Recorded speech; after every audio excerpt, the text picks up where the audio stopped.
गन्धाणं नमो सिद्धाणं नमो आयर्याणं नमो वज्रायाणं नमो लोये सर्वसागुणम् एष पञ्च नमस्कारो सर्वभावपणासनो मङ्गलानं च सर्वेसिं परमं हवै मङ्गलम् जय जगदीव जोनि वियाणो जगगुरु जगानंदो जगदाहो जगबंधो जय जगत्याम जय संसुयाण प्रभु तीर्थयराणम पश्चिमो जय जय गुरुलोगाणम जय महप्पा महावीर वंदे माय समावग महावीरं महामुनि अमरनराय मह्यं चरमतिथयरं विमसतीर्थ सर्वारिष्ट प्रणाशाय सर्वाभीष्टार्थदायिने सर्वलब्धि निधानाय श्री गौतम स्वामिने नमः। श्री सुधर्मा स्वामिने नमः। अज्ञानतिमिरान्धनं ज्ञानाञ्जनशलाकया नेत्रमुन्मीलितं येन तस्मै श्री गुरवे नमः। हम जो समझ रहे हैं पूरी व्यवस्था जो है किसकी चल रहे हैं, पदार्थ विज्ञान की पूरी व्यवस्था समझ रहे हैं। तो पदार्थ विज्ञान का स्वरूप जो है, अब हमने क्या समझा है कि सारी व्यवस्था जो चल रही है ये पदार्थ की सारी व्यवस्था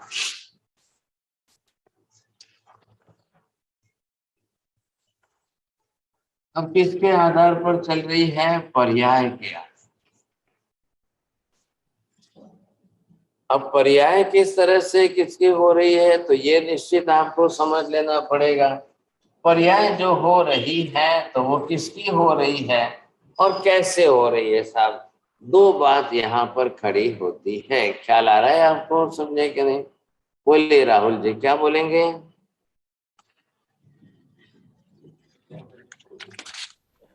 पर्याय द्रव्य की हो रही है,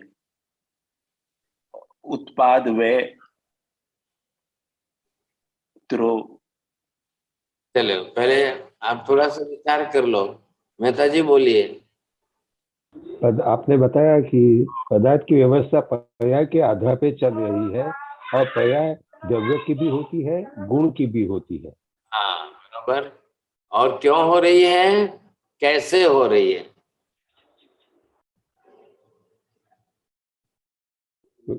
क्योंकि पर्याय जो उत्पन्न होता है उसकी नाश भी होता है तो पर्याय होती है। चेयर पर बैठ के खाना खाएगा आप? ओके। पर्याय जो हो रही है उत्पाद व्यय की प्रक्रिया से, बस एक ही सेंटेंस में उत्पाद व्यय हो रहा है इसलिए पर्याय बदल रही है। उत्पाद व्यय नहीं होता, पर्याय नहीं बदलती। उत्पाद व्यय किस में हो रहा है, पांचों द्रव्यों में हो रहा है। पांचों द्रव्यों की द्रव्य पर्याय बदलेगी। उत्पाद व्यय और किस में हो रहा है, गुणों में हो रहा है, गुणों की पर्याय बदलेगी। ये प्रक्रिया दोनों के साथ जुड़ रही है, इसलिए द्रव्य गुण पर्याय हमने ये देख लिया है। पदार्थ है ही किस रूप में है, कैसा है, द्रव्य गुण पर्यायात्मक ही तो है। तो द्रव्य की भी पर्याय बदल रही है, गुण की भी पर्याय बदल रही है। अब द्रव्य की पर्याय बदलेगी वो कैसी होगी, गुणों की पर्याय बदलेगी वो कैसी होगी, बस ये अलग अलग हमको देखना है। लेकिन होगी तो सही पर्याय। तो पर्याय जब बन चुकी है तो एक किनारा पर्याय का आप ये उत्पाद का देखेंगे, दूसरा किनारा इसका व्यय का देखेंगे। तो ये उत्पाद व्ययात्मक ही पर्याय है। उत्पाद व्यय हो रहा है तो किसी में भी हो रहा है, तो किस में हो रहा है, किस में हो रहा है, तो ये आ गया। जो आपने देखा कि पांचों पदार्थ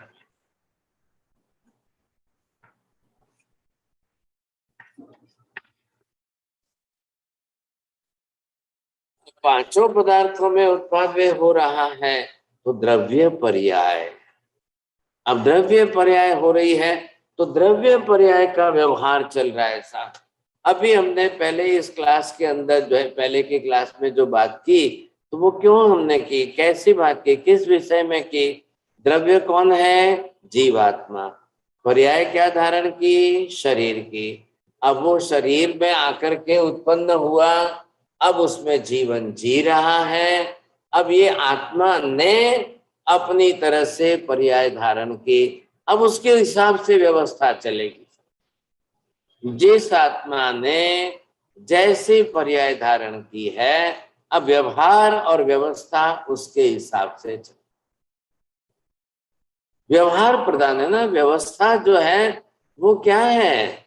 व्यवस्था पूरी व्यवहार प्रधान है, तो उसके हिसाब से चलेगी। ये आप देखेंगे, ये जो है गर्भ क्षेत्र है, ये जीवात्मा आई अंदर, अब इसने यहाँ जन्म लिया, अब इसने जन्म लेकर के जीवन जी रही है। अब इसमें भी ये देखिए शब्द क्या लिखा है? जीव। अब ये इसके साथ में न जोड़ा है, जीवन।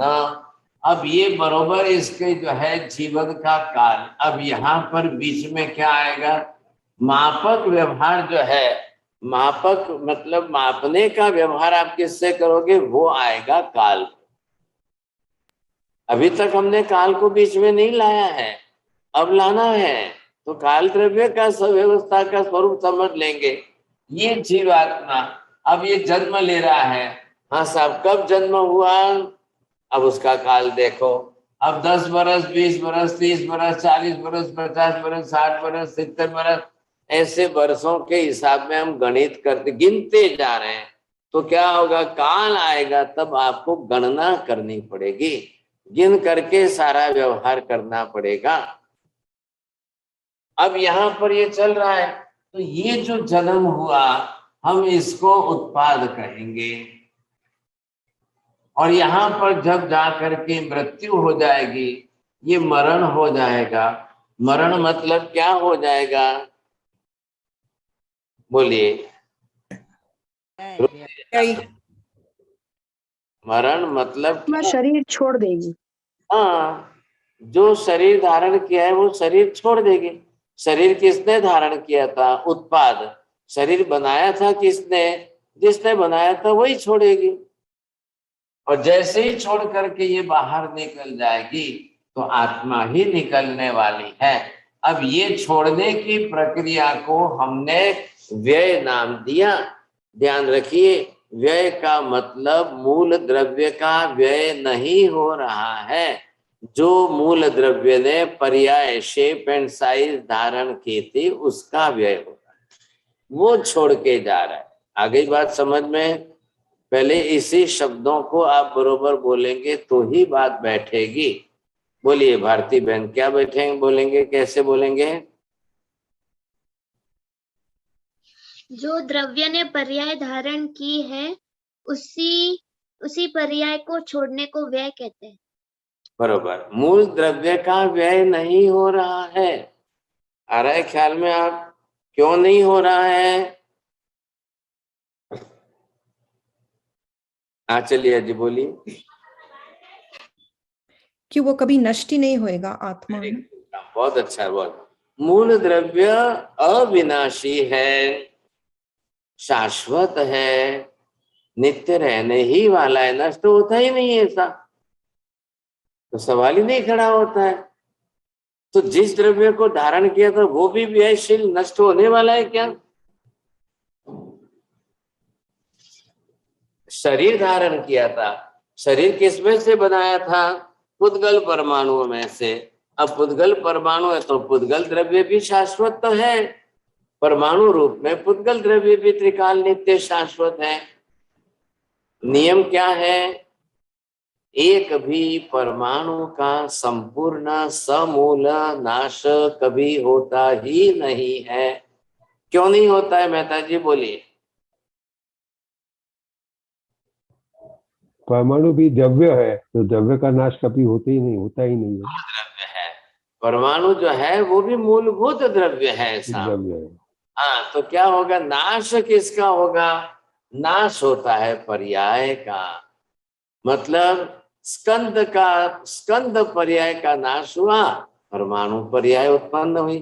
परमाणु पर्याय का नाश होगा, स्कंद पर्याय का उत्पाद होगा।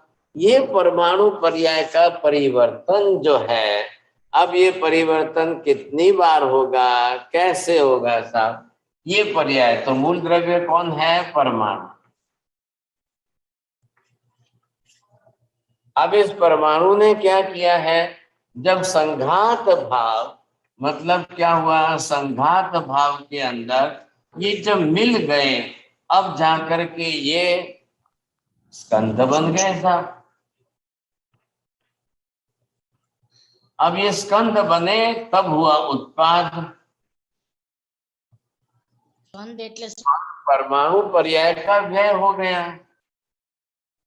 अब ये स्कंद फिर जुड़ेंगे तो फिर वापिस स्कंधात से व्यय उत्पाद होगा, सब ये परमाणु बनेंगे सब। फिर परमाणु का व्यय होगा, फिर जुड़ेंगे, फिर स्कंद बनेंगे, फिर वापिस जो है इनके स्कंद में से फिर परमाणु बनेंगे।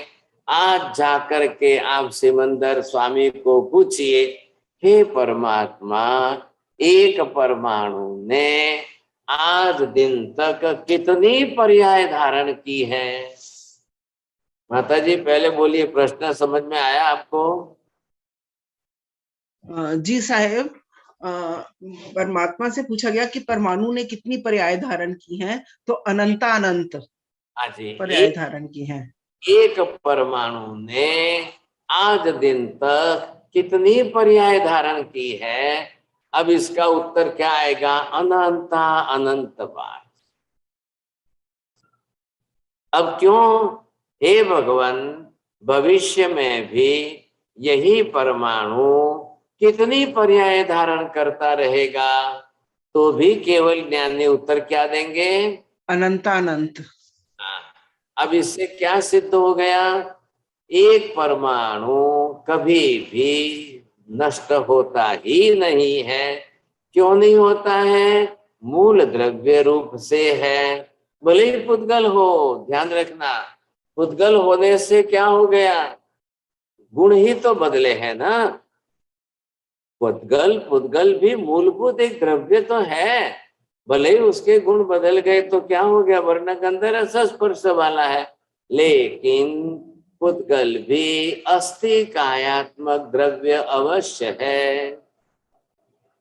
अब ध्यान से आप सिद्ध करिए साहब चौरडिया जी, कैसे सिद्ध करेंगे? पुद्गल को भी अस्थि कायात्मक द्रव्य कैसे सिद्ध करना है, बोलिए। अस्थि कायात्मक और प्रदेश समूहात्मक पिंड है ना पुद्गल भी तो। हाँ जी बोलिए। पुद्गल की तो भारत प्रदेश समूहात्मक पिंड है। आशा बहन मिठानी बोली, कैसे सिद्ध करेंगे? वो दूसरे द्रव्यों की तरह असंख्य प्रदेशात्मक स्कंद पिंड है, इसी आधार पे हम उसको। हाँ जी, कैसे मेहता जी, आप कैसे अस्थि कायात्मक कैसे सिद्ध करना है? परमाणु भी नित्य है, अविनाशी है, इसीलिए वो अस्थि कायात्मक है, क्योंकि उसका अस्तित्व हमेशा रहता ही है। और जी, आपको ये सोचिए कि उत्तर में आपको क्या बोलना है। इधर आपने ये शब्द लिया है अस्थि, ये लिया है काय। अब ये अस्थि काय है, तो दोनों में से आप ये क्या बैठाएंगे, ये क्या बैठाएंगे? बोलिए राहुल जी। क्योंकि उसका अस्तित्व अनादिकाल से है और अनंत काल तक रहेगा, इसलिए आपने ये नहीं बोला काय। काय मतलब यहाँ पर क्या है? पहली बात तो है ये दोनों अलग अलग शब्द है, ध्यान रखना। ये देखिए, दो में, इसमें और इसमें क्या फर्क है? प्रज्ञा बहन बोलिए।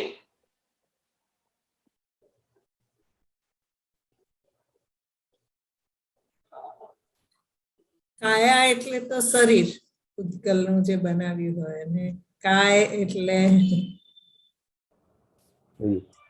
बोलिए तृप्ति बहन, बोलिए दो में क्या फर्क है?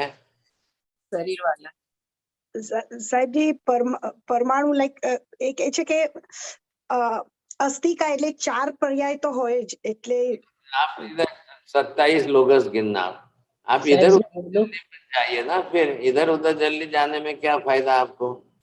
नरेंद्र बोरा जी चले गए।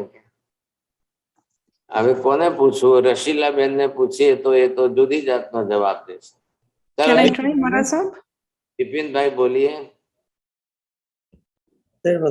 સબજી અસ્થિ એટલે પ્રદેશ અને કાય એટલે શરીર.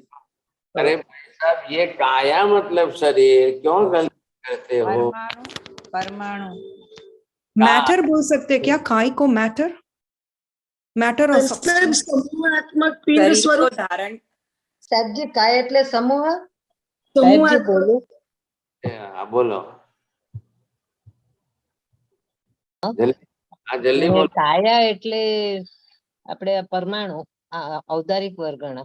હવે તમે 27 लोगस गणજો। हाँ, ये बात ध्यान रखिए, काया मतलब शरीर ही है, और काय शब्द प्रदेश समूह। इतना बोलने में क्या तकलीफ हो रही है आपको? आप भूलते जा रहे हो क्या पीछे का सब? प्रदेश समूहात्मक पिंड ये है काय, और काया शरीर। बस इतनी सी बात है, मेहरबानी करके लिख लो, आप इधर उधर भूलिए मत फिर। तो अब यहाँ पर हम क्या बना रहे हैं अस्थि काय। फिर मैं वापस जो है रिवर्स जा रहा हूँ, फिर टाइम बिगड़ेगा। अब यहाँ पर आपने क्या देखा है, अस्थि काय मतलब क्या हुआ? प्रदेश समूहात्मक पिंड रूप जिसका अस्तित्व त्रैकालिक है उसको कहते हैं अस्थि काय। नरेंद्र जी बोलिए। प्रदेश समूहात्मक पिंड जिसका अस्तित्व है उसको अस्तिकाय कहते हैं। अरे भाई साहब, कौन से शब्द छोड़ रहे हो आप? त्रैकालिक। हाँ बोलिए, आप बोलिए। चलिए जी बोलिए, कौन सा? हाँ, काय प्रदेश समूहात्मक पिंड रूप है जिसका अस्तित्व त्रैकालिक है। प्रदेश समूहात्मक पिंड रूप से जिसका त्रैकालिक अस्तित्व है, सदा काल, अनंत भूतकाल, अनंत भविष्य काल। अब उसमें कोई स्ट्रक्चर चेंज नहीं होगा, उसको हम कह रहे हैं अस्तिकाय। इसलिए अब इसको अस्तिकाय ये शब्द अब 5 द्रव्यों के नाम के साथ जोड़ करके बोलिए। भावना बेन बोलिए।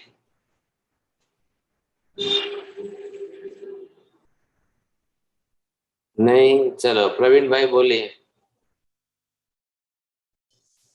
जीवास्तिकाय, उद्गलास्तिकाय, धर्मास्तिकाय, अधर्मास्तिकाय, आकाशस्तिकाय। और एक छोड़ा क्यों? 5 हो गए ना सर।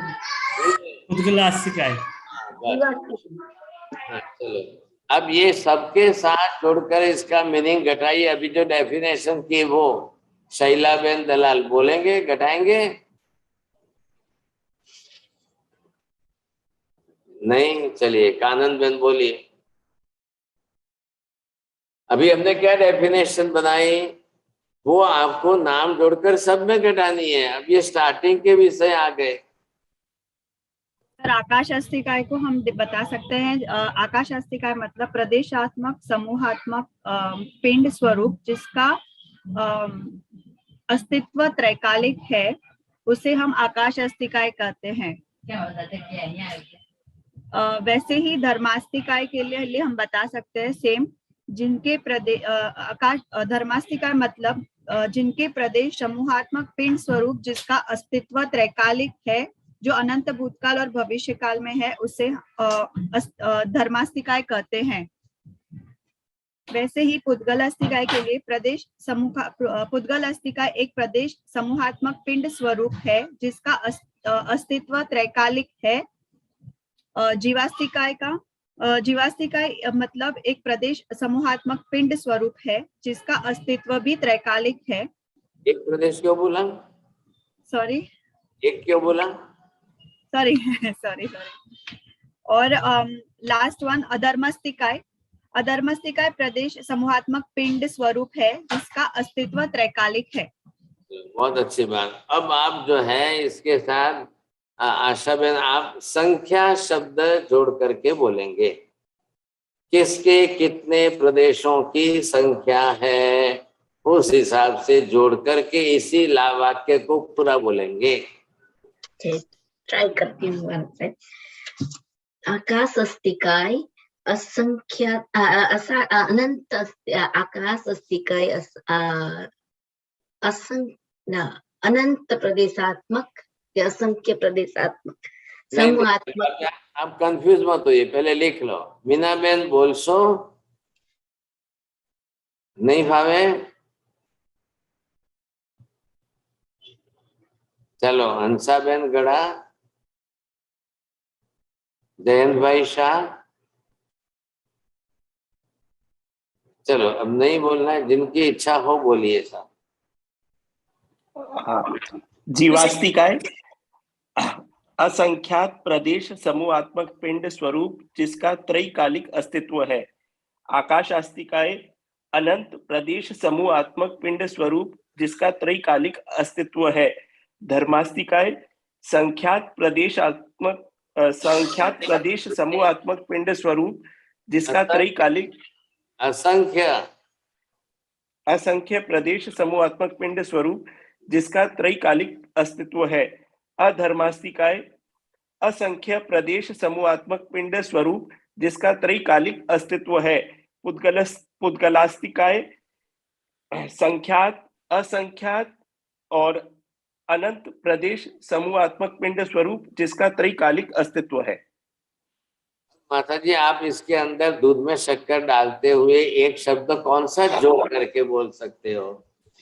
एक अखंड असंख्य प्रदेश समूहात्मक पिंड स्वरूप जिसका एक क्यों बोला? अखंड के लिए साहब जी नहीं, एक क्यों बोला है आपने?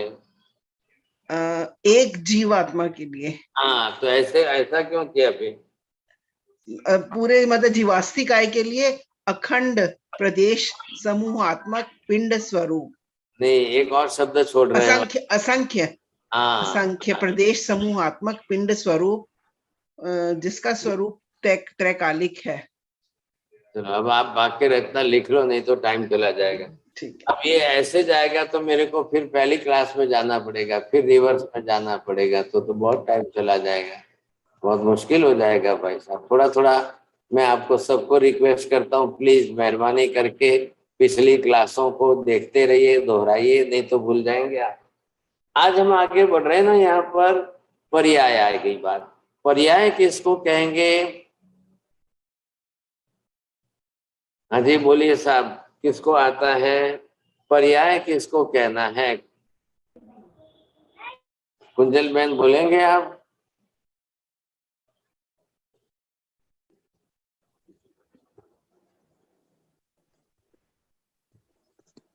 દ્રવ્ય અને ગુણનો જે ઉત્પાદ વ્યય થાય છે તેને પર્યાય કહે છે।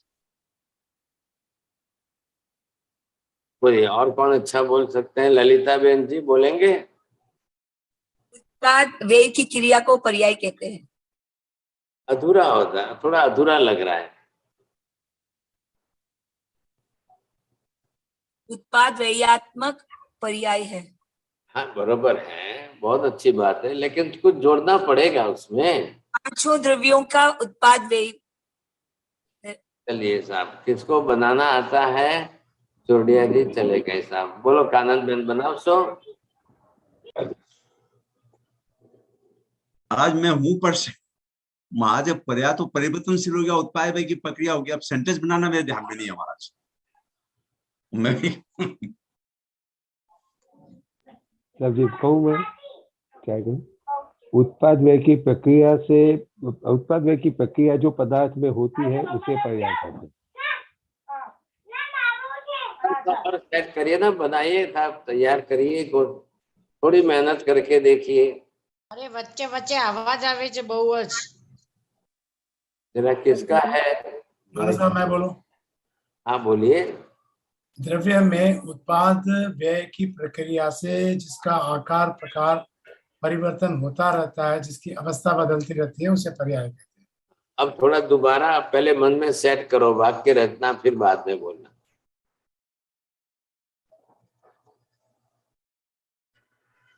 मैं बोलूं सर गुरु जी? हाँ, द्रव्य में जो उत्पाद व्यय होता है उसे द्रव्य पर्याय कहते हैं, और उसके गुणों में जो उत्पाद व्यय होता है उसे गुण पर्याय कहते हैं। बहुत अच्छी बात है, लेकिन अब थोड़ा जोड़ना पड़ेगा, ऐसे नहीं होगा। अब कोई भी मूल द्रव्य,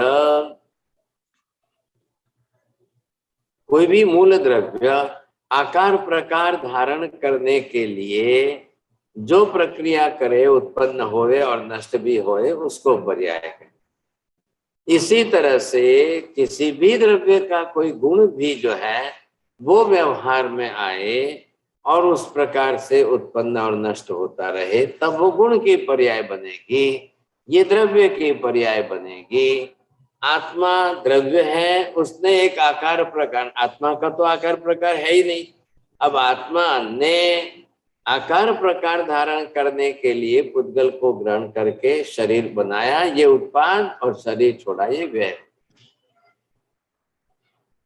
तो उत्पाद व्यय तो है ही, उत्पाद व्यय के कारण ही पर्याय, पर्याय के कारण ही उत्पाद व्यय, दोनों परस्पर जोड़िए, समझे कि नहीं? उत्पाद व्यय होगा तो ही पर्याय बदलेगी, पर्याय बदलेगी तो निश्चित उत्पाद व्यय होगा। अब द्रव्य में हो या गुण में हो, दोनों तरीके से आपको देखना है। संसार के अंदर संसारी आत्माएं, अनंत जीव आत्माएं, द्रव्य की पर्याय बदलती रहेगी और फिर गुण की भी बदलती रहेगी। सिद्ध आत्मा को द्रव्य पर्याय नहीं बदलनी है, गुण पर्याय ही बदलनी है। आकाश में क्या होगा? क्षेत्रीय पर्याय बदलती जाएगी। धर्मास्तिकाय में क्या होगा? गति संयोगिक पर्यायों में परिवर्तन होता जाएगा। अधर्मास्तिकाय में क्या होगा? स्थिति संयोगिक पर्याय का परिवर्तन होगा। पुद्गल द्रव्य में क्या होने वाला है? स्कंद से परमाणु, परमाणु से स्कंद, स्कंद का आकार प्रकार बदल गया, पर्याय बदल गई। इसी तरह से जो है वर्णगंध रस स्पर्श के गुणों में परिवर्तन हुआ, पर्याय बदल गई। उत्पाद व्यय ये पर्याय की प्रक्रिया है, परिवर्तनकारी जिसको बोलते हैं वो प्रक्रिया जो है। तो परिवर्तनशील जो प्रक्रिया है वो उत्पाद व्यय है। अब कैसा हो रहा है, किस तरह से हो रहा है, ये हमको देखना है। तो संसारी आत्मा की हमने बात की, तो निश्चित रूप से उसको आकार प्रकार धारण करना है। अनामी, अरूपी, अवर्णी, निरंजन, निराकार होते हुए अपुद्गल द्रव्य को ग्रहण करके औदारिक वर्गणा को लेकर के अलग अलग प्रकार के आकार प्रकार धारण करती रहेगी। सब ये हो गई उसका उत्पाद, उसका व्यय, उत्पाद उसका व्यय। एक जीवात्मा माता के गर्भ में आकर के ये औदारिक वर्गणा के पुद्गल परमाणु ग्रहण करे, ये हो गया उसका आत्मा का उत्पाद। आत्मा उत्पन्न हो गई, उत्पन्न तो हो गई, तो शरीर बना रही है। पहले गर्भ में आकर उत्पत्ति हुई, उत्पन्न हुई। आत्मा द्रव्य की उत्पत्ति नहीं हुई है। आत्म द्रव्य ने पुद्गल परमाणुओं को धारण करके शरीर की उत्पत्ति की है। तो कर्ता आत्मा ही होने के कारण क्रिया का व्यवहार आत्मा पर ही आ रहा है। आत्मा शरीर रूप में उत्पन्न हुई, तो आप आत्मा उत्पन्न हुई ये भाषा बोल देंगे तो लोग आरोपित भाषा समझ लेंगे। अब आत्मा उत्पन्न होती है, आत्मा उत्पन्न होती है, आत्मा कैसे उत्पन्न होती है? आत्मा तो त्रिकाल नित्य शाश्वत द्रव्य है, फिर उत्पन्न कैसे होती है? तो वहां पर शॉर्ट फॉर्म ऑफ लैंग्वेज, लेकिन वो समझ करके आपको समझना क्या है? पर्याय उत्पन्न हुई है। अगर वो पर्याय शब्द न भी बोले, इफ इट इज साइलेंट, तो भी आपको समझना है, क्योंकि शाश्वत नियम तो है ही है कि द्रव्य रूप से तो पदार्थ उत्पन्न होता ही नहीं है साहब। द्रव्य रूप से पदार्थ को उत्पन्न होना ही नहीं है। अब किस रूप में उत्पन्न होना है? सिर्फ और सिर्फ उसको पर्याय रूप में ही उत्पन्न होना है। ये देखो दीपक भाई कितनी मेहनत कर रहे हैं, देखिए आप इतने चित्र बनाकर सब आपके सामने रख रहे हैं। द्रव्य रूप से इन्होंने बनाए, अब इनकी पर्याय रूप में अवस्था आ गई तो कौन कौन सी पर्याय, कैसी कैसी पर्याय हुई साहब। अब एक द्रव्य जीवात्मा अब वो त्रिकाल नित्य रहती है और अनंत अनंत अनंत अनंत बार जो है वो पुद्गल परमाणुओं को धारण करेगी, फिर शरीर के पर्याय बदल गई, फिर वापिस व्यय होगा, फिर छोड़ के जाएगा, फिर वापिस दूसरा, फिर वापिस तीसरा, फिर वापिस चौथा, ऐसे न मालूम कितनी बार कितने शरीर धारण किए, बनाए छोड़े, बनाए छोड़े, बनाए छोड़े, बनाए छोड़े, समझे कि नहीं। अब ध्यान से सुनना मेहता जी, सिमंदर स्वामी को ये प्रश्न पूछा जा रहा है, हे भगवान मेरी आत्मा ने औदारिक वर्गणा के जितने पुद्गल परमाणु है, मैंने ऐसा कोई परमाणु छोड़ा है कि जिसको मैंने कभी ग्रहण किया ही नहीं हो और पर्याय रूप में लाके शरीर बनाया ही ना हो, ऐसा कोई परमाणु बाकी है क्या? पहले उत्तर मत देना, पहले आप प्रश्न को समझने की कोशिश करिए साहब। बोलिए साहब, क्या प्रश्न पूछा है? चंद्रेश भाई भाव से बोलो।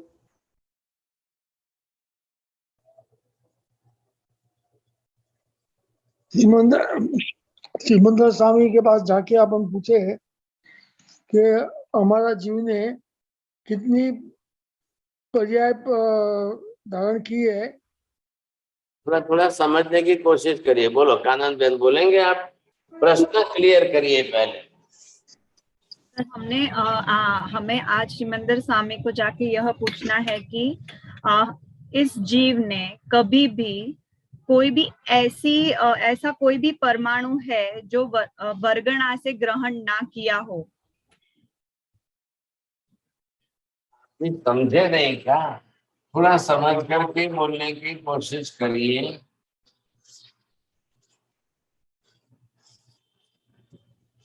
हाँ जी, ये है 14 राजलोक। अब इसके अंदर जो है ये परमाणु, अभी किसके परमाणु चल रही है? औदारिक। अब इन औदारिक परमाणुओं को ग्रहण करने में ये आत्मा है। अब इतने परमाणु जो है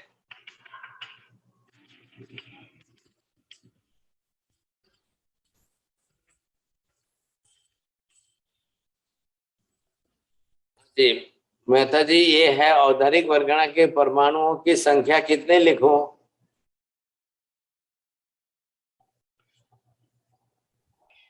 अनंत है। अनंत अनंत अनंत। ओ लिखते ही जाओ, लिखते ही जाओ, क्योंकि एक बार में जीव को अनंत परमाणु औदारिक वर्गणा के ग्रहण करने। पहले ये शब्द बोलिए आप, तब ध्यान में आएगा। एक जीव को परमाणु अनंत भाग है। एक परमाणु अनंत। एक बार में जीव माता के गर्भ में प्रवेश किया कि उसको अनंत परमाणु ग्रहण करने हैं। अब क्यों अनंत ग्रहण करने हैं, बोलिए, इसका उत्तर बोलना है आपको। नरेंद्र जी, क्या उत्तर समझ में आएगा? अनंत परमाणुओं से ही वर्गणा बनती है। वेरी गुड, हाँ बहुत अच्छा बोला है। वर्गणा को ग्रहण करती है आत्मा। नहीं, इसको जरा और खोलना है, 2 सेंटेंस जोड़ना है। जीव अनंत उद्गल परमाणुओं के वर्गणा को ग्रहण करके शरीर बनाती है। अरे भाई साहब, फिर आपने बात जो शुरुआत की, आपको प्राइज आ रहा था वो भी चला गया। हाँ बोलिए चोरडिया जी, क्या बोलेंगे? नहीं महाराज साहब, समान गुण वाले अनंत परमाणु को लेकर आत्मा अपना वर्गणा उसको ग्रहण करती है। दोनों में जोड़िए ना, वो परमाणु बनने की प्रक्रिया है। वो जो परमाणु वर्गणा कैसे बनते हैं उसकी प्रक्रिया है। इधर क्या है आपको बोलना है, जब तक अनंत परमाणुओं का समूह इकट्ठा नहीं होगा वहां तक वो वर्गणा जो है जीव के लिए ग्राह्य ही नहीं बनेगी। हाँ, वो ठीक बात है। जीव ग्राह्य, जीव के लिए जो ग्राह्य मतलब ग्रहण करने योग्य ही नहीं बनेगी। हाँ, समझ। जब अनंत परमाणु समान गुण धर्मों वाले इकट्ठे हो जाएंगे तब वर्गणा बनेगी। तब वर्गणा बनेगी। जीव को एक बार में अनंत परमाणुओं की वर्गणा ग्रहण करके लेनी है और शरीर बनाना है, और आपको उसको पूरी जिंदगी लेनी है। ये जो जीवन चल रहा है, अब आपका 100 साल चल रहा है जीवन, तो रोज लेनी है, रोज लेनी है। तो रोज किस में से लेंगे आप? रोटी सब्जी दाल चावल में से आपको लेनी है। आपकी रोटी जो है सुई पर आए हुए एक आटे के कण से रोटी बनेगी? तो आपने सुई की नोक पर आए ऐसे आटे के कितने कण लिए तब आपकी रोटी बनी? फिर आपने ऐसी 4 रोटी खाई है तब जाकर के इतने परमाणु आपके शरीर में फैले हैं, और फिर इतने परमाणुओं में से किसमें परसेंटेज ऑफ प्रोटीन के कितने मिले हैं वो बॉडी ने एब्जॉर्ब करके अपने मसल्स वगैरह बना लिए, बाकी के सुबह वापस संडास में फेंक दिए। आया ध्यान में आपको? तो हमने लिए तब तो जितने अनंत थे उतने लिए, बिना अनंत के हम ले ही नहीं सकते हैं। लेकिन ले करके हमने जितने एब्जॉर्ब करने थे किए, बाकी के हमने फेंक दिए, तो वो वापस वर्गणा टूट गई। वो वर्गणा टूट गई तो वो परमाणु बिखर गए। अब वो जाकर के फिर समान गुण धर्म वाले इकट्ठे होंगे तब काम होगा। आ रहा है ख्याल में आपको? हमने जितने परमाणु लिए थे, अनंत वर्गणा ली थी हमने, अब हमारी बॉडी ने कितना एब्जॉर्ब किया, कितना बॉडी ने एब्जॉर्ब किया कि नहीं किया? हमारा मल मूत्र जो विसर्जन हुआ वो भी पिग जो है सुअर खा करके वो भी अपना शरीर बना रहा है, उसको भी इतने परमाणु जितने चाहिए उसको मिल रहे हैं। ऐसा हम लोग खा करके जितना खाते हैं उतना पूरा डाइजेस्ट कर पाते हैं आप?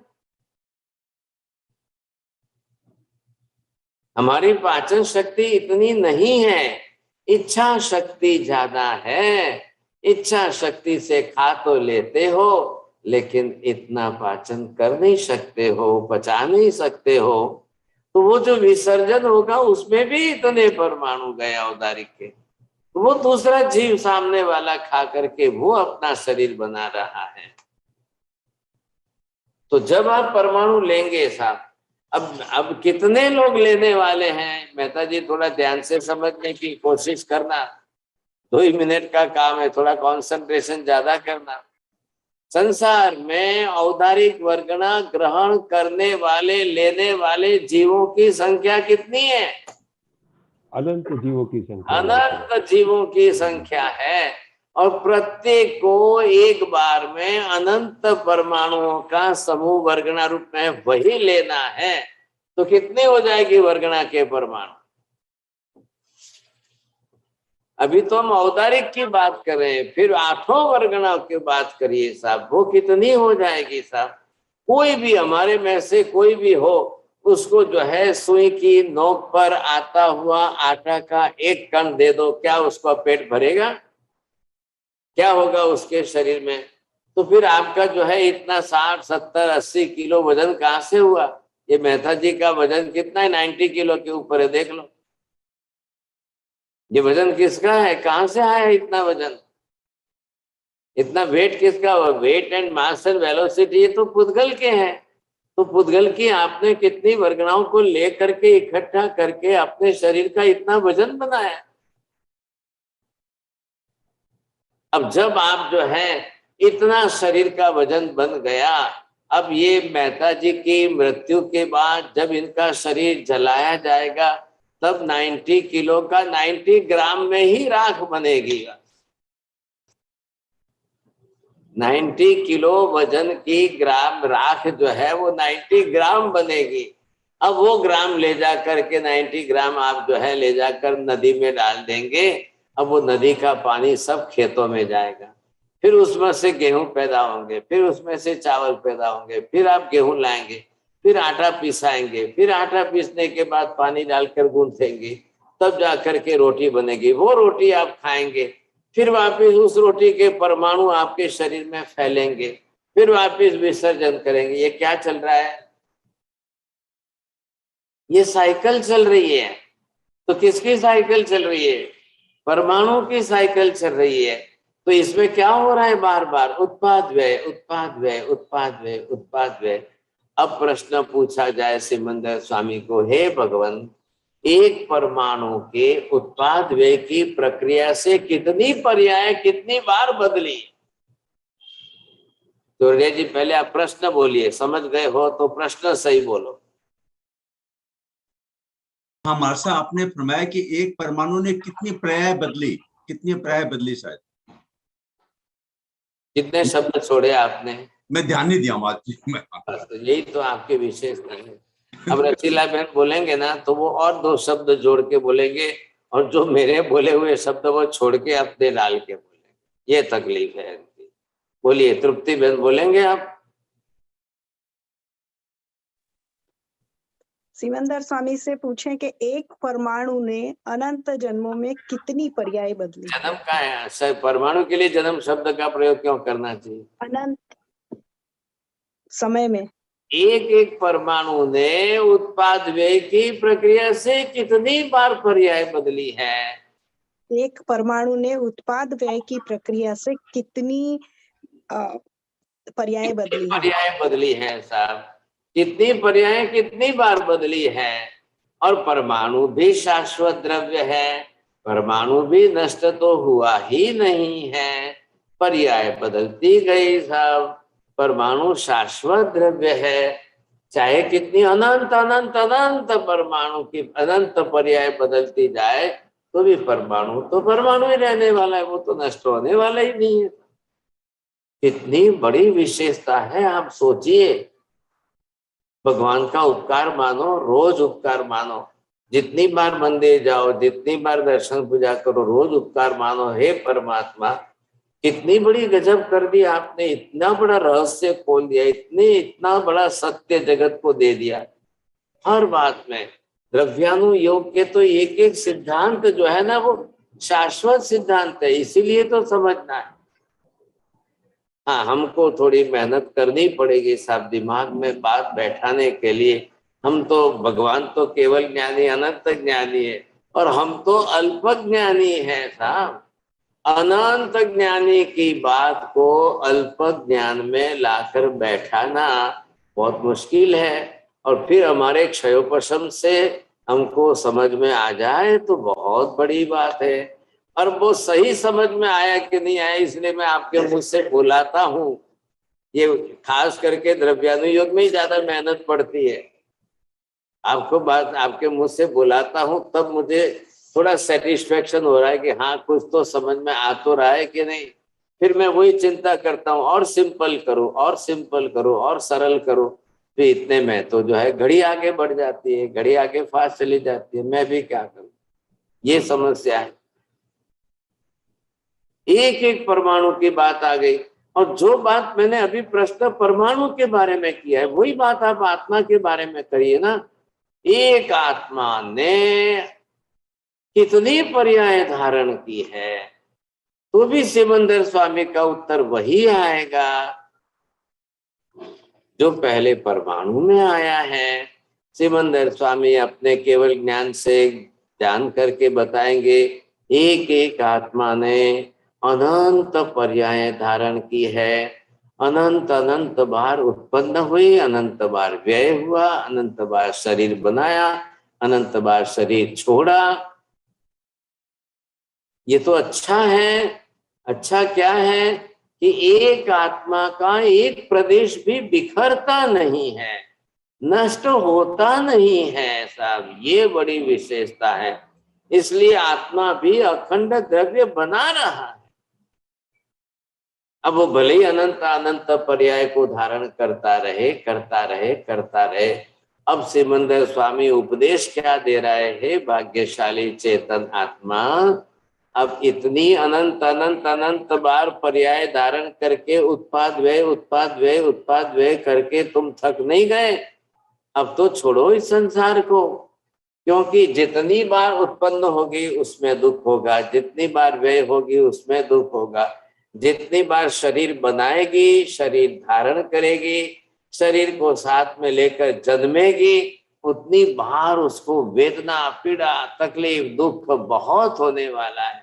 और जितनी बार शरीर छोड़ेगी, व्यय होगा, उतनी बार वेदना, पीड़ा, तकलीफ, दुख इतना ज्यादा होगा, बहुत परेशान हो जाएगी भाई साहब। इसलिए सिमंदर स्वामी कह रहे हैं, हे आत्मा, अब आप इस संसार को सदा के लिए छोड़ दो, ये जन्म मरण की प्रक्रिया हमेशा के लिए छोड़ दो, ये उत्पाद व्यय की प्रक्रिया हमेशा के लिए छोड़ दो।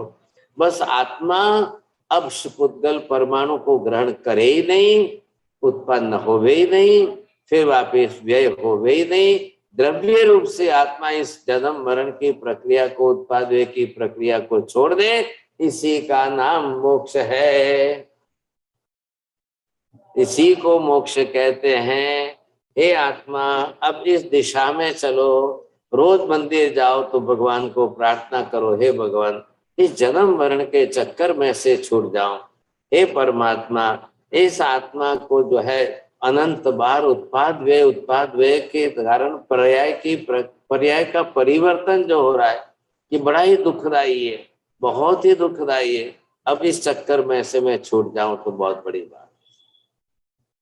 इतना जरूर बोलिए, परमात्मा को इतनी प्रार्थना तो रोज करिए, भगवान मेरे मंदिर आने का प्रयोजन ही ये है, मेरे मेडिटेशन करने का प्रयोजन ही ये है। अब क्या करूं भाई साहब, ईला बहन ने सूचना भी दी, लेकिन मेरे ध्यान में नहीं आता है, मैं बोलता ही जा रहा हूँ, समय जरूर बीतता जा रहा है, क्या करूं साहब बोलिए। राहुल भाई, हम आपका सवाल लेंगे अभी। साहब जी, काय का जो आपने अर्थ बताया था, प्रदेश समूहात्मक पिंड रूप, तो उसमें अखंड भी जोड़ ले, अखंड प्रदेश समूहात्मक पिंड रूप। अब अखंड भी जोड़ना है, संख्या वाले भी जोड़ना है, जो भी शब्द जोड़ तो गए, माता जी बोले थे तब भी आपने ध्यान नहीं दिया था, बिल्कुल जोड़िए ना दे। अब वो जनरल डेफिनेशन करो और इंडिविजुअल करो तो दोनों में फर्क आएगा कि नहीं करेगा। अखंड बोलोगे तो परमाणु पुद्गल के लिए अखंड नहीं बने बैठेगा शब्द, बाकी कर्म के लिए बैठ जाए। ठीक है साहब जी। सुनीता जी। हाँ मारा साहब, मेरा एक क्वेश्चन है। अपन बोलते हैं कि आत्मा प्रदेश पूरे शरीर में फैले हुए है, तो फिर अगर ब्लड ड्रॉ करते ब्लड शरीर में से, तो क्या वो आत्मा प्रदेश उधर से सिकुड़ के वापस? ब्लड ही तो उसका पार्ट है मेन, ब्लड का ही तो सर्कुलेशन हो रहा है, ऑक्सीजन से ब्लड का ही सर्कुलेशन हो रहा है, तभी तो जी हो रहा है। आत्मा प्रदेशों को तो कोई फर्क नहीं पड़ रहा है, आत्मा प्रदेश पूरी बॉडी में फैले हुए हैं, ब्लड में भी, प्रत्येक ब्लड के एटम में भी आत्मा के प्रदेश बरोबर फैले हुए हैं।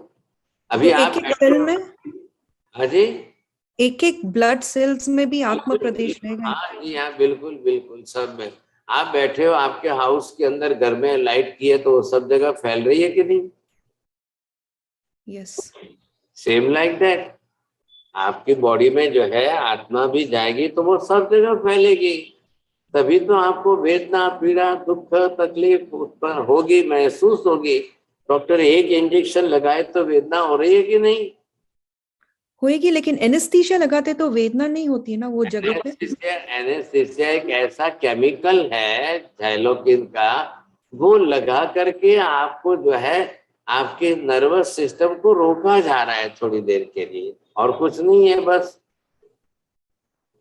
अच्छा, तो लेकिन नर्वस सिस्टम में तो सेल्स तो रहेंगे ना, ब्लड सेल्स तो रहेंगे उधर है। अभी मैं देखिए, मैं आपको देख रहा हूँ, आप मेरे को देख रहे हैं, अभी क्या हुआ? आप देख नहीं सकते बिकॉज यू कवर्ड इट। एक पर्दा बीच में आ गया कि नहीं? तो वैसे ही हमारे ब्लड में अगर एक झाइलोकिन डाला जाए, क्लोरोफॉर्म डाला जाए, तो फॉर टाइम बिंग जो है उसके सेंसेशन कम हो जाएंगे। बात इतनी सी है। और जैसे ही बॉडी ने फिर उस क्लोरोफॉर्म केमिकल को यूरिन में बाहर फेंक दिया, फिर आपकी चेतना एज इट इज हो गई। नीनाबेन चौकसी। Yeah, Matin Vandani. Maharaj Sahib, this is a little bit out of the thing. Just wanted to check where is the Mahavidya Kshetra? Because this is Alok is the Bharat Kshetra. So I will take the subject of cosmology and geography, then I can explain you. Okay, thank you. Now this subject is only of the Atma and this is the physics and metaphysics. And if I will explain you for your question, it will take too much time. Okay. So extra class, when I will take the extra class of this subject, and I will explain you where is the Mahavidya Kshetra. Do you want to go there? Yes. Yes. Very good, very good. Very good. So first you must, if I explain you with the diagrams, then you can decide about that. Choradiya ji, uncle, Choradiya uncle, बोले आप? चौड़िया जी बोलिए जल्दी। Hello, हाँ महाराज साहब की जैसे मैंने एक किताब में पढ़ा कि मतलब क्या कि लोक का कोई ऐसी जगह नहीं है जहाँ पर जीवात्मा ने मतलब जन्म मरण न किया हो। तो मैं क्या लोक के सब जगह में मैं जन्म मरण किया हुआ क्या? बिल्कुल, आपने भी किया है, मैंने भी किया है, महावीर स्वामी ने भी किया है। तो वो क्षेत्रीय है ना, तो बिना उसके अनंत कैसे होंगे फिर? नहीं तो मैंने क्या कि सारे नरक में, सारे देवलोक में सब जगह जन्म किया है, जन्म मरण किया है। ये बात है, आप समझ गए। आप एक भी ऐसा आकाश का एरिया खाली नहीं है जहां हमारी आत्मा ने जन्म मरण ना किया। मध्य मंदानी, लगता है सबके क्वेश्चन समाप्त हो गए हैं। कृतज्ञोस में मैं आपको निवेदन करती हूँ, कृपा करके मंगल पाठ सुनाएं। महाराज साहब, आपके द्वारा लिखित कोई द्रव्यान योग के ऊपर कोई किताब है महाराज? मेरी लिखी हुई तो नहीं है, पर जो द्रव्य गुण पर्यायनो रास, ये बुक जरूर है। द्रव्य गुण पर्याय का रास ओरिजिनल तो है उपाध्याय यशोवी जी महाराज 350 वर्ष पहले लिखी हुई, लेकिन वो डिफरेंट फॉर्म के अंदर अलग अलग स्कॉलर्स की जो है जो उसके ऊपर जो है कमेंट्री है, तो उसके ऊपर डिस्क्रिप्शन है, तो वो सब लेकर के स्टडी करनी पड़ती है। अब मैं तो रोज ही जनरल बोल रहा हूँ क्योंकि रोज विहार कर रहे हैं, तो बुक भी साथ में नहीं है, लेकिन मैं आपको इस सीक्वेंस के अंदर समझाने के लिए मेहनत करके इजी कर रहा हूँ ताकि सबको समझ में आए। लेकिन द्रव्य गुण पर्यायनो रास ये पुस्तक जरूर। कल बुधवार को वेडनेसडे को 23 फरवरी हमारी पहली क्लास रहेगी 7 to 8 जैन धर्म and philosophy, and second class रहेगी 3 of जैन कर्म and philosophy 8 to 9। Please join करिएगा। हाँ, एक और एक और अनाउंसमेंट है। 1 मार्च को 14 से जो लोग पोषक कर रहे हैं, प्रतिक्रमण कर रहे हैं, उनको ये प्रश्न जो हम लेके आ रहे हैं उनमें ज्वाइन करने की जरूरत नहीं है। आपको अनुरोध है आप अपना जो करते हैं धर्म की क्रिया वो करें, लेकिन जो लोग नहीं कर रहे हैं उनको गुरुदेव ने कृपा की है और फरमाया हुआ है कि आपको अवश्य क्लास को ज्वाइन करना है, इसमें पार्टिसिपेट करना है। तो हम लेके आ रहे हैं 1st to 6 वीडियो देवचंद्र जी महाराज की आपको देखनी है, उसके ऊपर क्वेश्चंस पूछे जाएंगे। और दूसरा जो सब्जेक्ट लिया जाएगा 8 to 9 में नवकार मंत्र का, वो प्रयोग आपको ग्रुप में दिए गए हैं। 1 to 10 प्रयोग लिखित भेजे हैं और डिटेल में भेजे हैं, और 8, 9, 10 की वीडियोस भी उपलब्ध है नवकार मंत्र की, तो वो आप देख लीजिए और अच्छे से स्टडी करके आए। ये आप ही के लिए है, रिवीजन के लिए है, तो प्लीज कृपा करके आप उस दिन ज्वाइन करें। मते मंदा में मंगल पाठ की कृपा करें। नमो हरियंताणं नमो सिद्धाणं नमो आर्याणं नमो ध्यायणं नमो लोये सर्वसाहुणम् एषु पञ्च नमोकारो सर्वभावपणासनो मङ्गलानं च सर्वेषां परमं हवै मङ्गलम् मङ्गलं भगवान् वीरो मङ्गलं गौतम प्रभु मङ्गलं सूलिभद्राद्य जैन धर्मोऽस्तु मङ्गलम् चत्तारि मङ्गलम् अरिहन्ता मङ्गलम् सिद्धा मङ्गलं साहु मङ्गलं केवले पन्नतो धम्मो मङ्गलम् चत्तारि लोकोत्तम अरिहन्ता लोकोत्तम सिद्धा लोकोत्तम साहु लोकोत्तम केवले पन्नतो धम्मो लोकोत्तम चत्तारि शरणं प्रव्रजामि अरिहन्ते शरणं प्रव्रजामि सिद्धे शरणं प्रव्रजामि